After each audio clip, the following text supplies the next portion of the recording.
When it comes to picking the right skis, it can seem overwhelming, but don't worry, I'm here to help. I'm Caroline Gleich.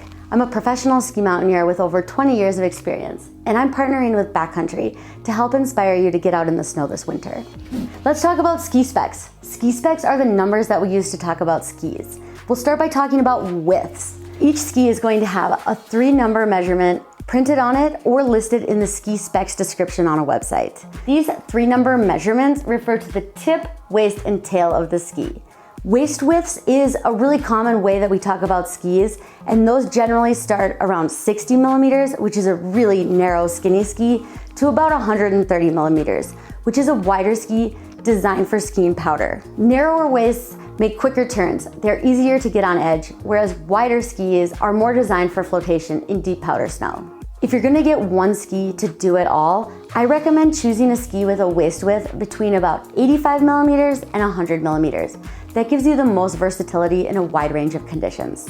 Now let's talk about ski lengths. Generally speaking, adult skis start between 145 centimeters and 195 centimeters. The shorter you are, the shorter the skis you're gonna pick, and vice versa. A good rule of thumb is that your ski length should hit between your chin and your forehead. If you're a beginner intermediate skier, you're definitely gonna be more on the chin, and for advanced expert skiers, forehead or above. The cool thing is that modern ski technology allows us to ski shorter skis than we did in the past. For backcountry skiers, if you're making a decision between sizes, my personal advice is to size down because the ski is gonna be lighter, more maneuverable, it's gonna be easier on steep switchbacks, and you can really whip that puppy around if you're making tight technical turns in a steep couloir. The other major way we talk about skis in the specs is by the turning radius, or R, and that is measured in meters.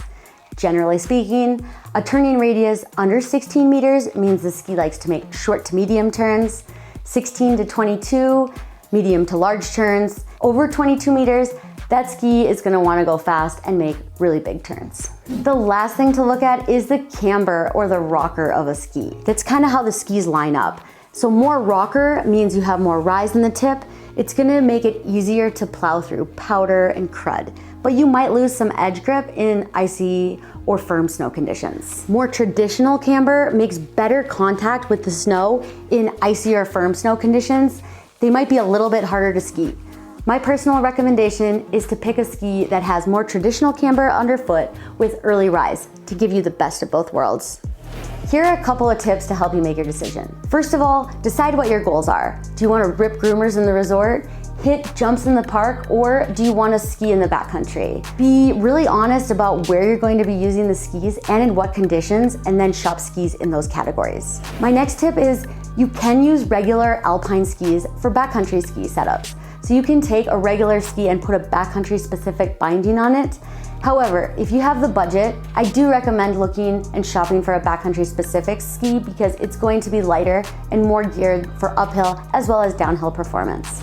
My next tip is to do your research. Check out buyer's guides, magazine reviews, gear guides online, and don't hesitate to chat with a gearhead at backcountry.com. They can be super helpful in helping you hone in on the right ski.